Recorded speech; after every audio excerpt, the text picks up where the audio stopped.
Alors mes chers enfants, on continue non pas à faire les commentaires de l'évangile sur les toits, mais là ça sera dans les arbres. Alors là vous pouvez voir toute la belle école qui est là avec eh bien, ce bel arbre que vous connaissez bien puisque c'est le saule pleureur.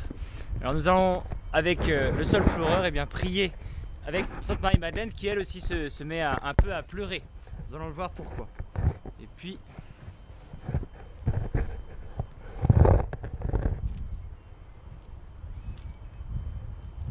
c'était au matin de Pâques.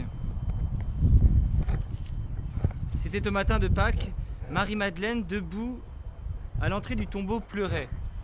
Mais tout en pleurant, elle se pencha pour regarder à l'intérieur et elle vit alors deux anges vêtus de blanc, assis à l'endroit où l'on avait déposé le corps de Jésus, l'un à la tête, l'autre aux pieds. « Femme, lui demandèrent-ils, pourquoi pleures-tu ? Parce qu'on a enlevé mon Seigneur et je ne sais pas où on l'a mis. » Et sur ces mots, elle se retourna et vit Jésus debout, mais sans le savoir que c'était lui. Jésus lui demanda, « Femme, pourquoi pleures-tu ? Qui cherches-tu » Marie, qui le prenait pour le jardinier, lui dit, « Si c'est vous qui l'avez enlevé, dites-moi où vous l'avez mis, que j'aille le reprendre. » Et Jésus lui dit, « Marie. » Aussitôt, elle s'élança vers lui en criant, « Rabboni », c'est-à-dire maître.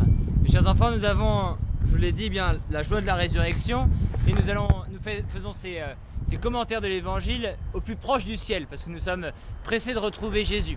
Mais peut-être qu'aujourd'hui on est un peu comme Sainte Marie-Madeleine, c'est-à-dire que nous avons du mal à reconnaître que Jésus est bien ressuscité.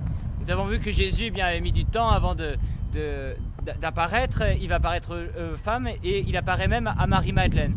Marie-Madeleine, on lui demande deux fois « Pourquoi pleures-tu » La réponse est toute simple, même si elle ne le dit pas, c'est qu'on a enlevé notre Seigneur. L'absence de Jésus va être difficile pour son cœur. Vous voyez, nous on est un peu comme Sainte Marie-Madeleine, c'est que Jésus est ressuscité, mais notre confinement est toujours le même.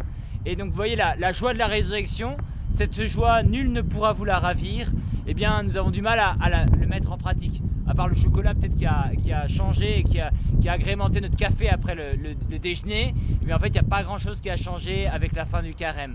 Et nous sommes un peu comme Marie-Madeleine, c'est que nous sommes face à un jardinier. Alors Jésus, vous savez, face à Marie-Madeleine, n'a pas mis des bottes en caoutchouc, un gros tablier, un chapeau de paille. Vous savez, c'était toujours le même. Mais Marie-Madeleine, tellement elle pleurait, tellement elle était triste dans l'affliction, elle n'entendait pas la voix du Seigneur, elle ne pouvait pas le reconnaître.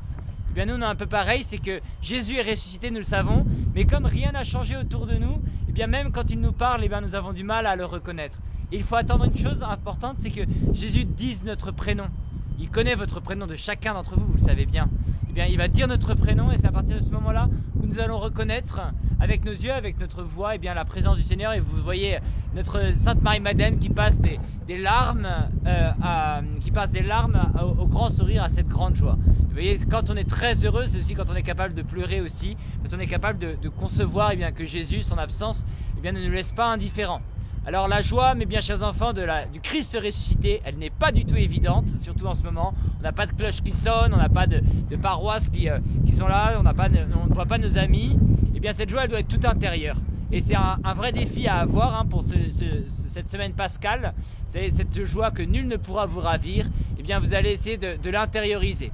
Et petite résolution que je vous conseille, vous voyez, pour être heureux de la résurrection du Seigneur, eh bien, faites un examen de conscience. Non pas comme dans le carême pour tous les sacrifices que vous n'avez pas fait, ça c'était le temps du carême. Pendant le temps de Pascal, moi je vous conseille un truc qui est super important, eh bien, c'est de faire un examen de conscience pour toutes les joies de notre journée. Vous voyez, tout ce qui fait que nous devons être heureux, pour lesquels nous sommes vraiment heureux. Vous allez demander cette grâce à Sainte Marie-Madeleine pour que notre joie soit parfaite et que nous puissions aussi entendre la voix du Christ ressuscité nous appeler par notre prénom.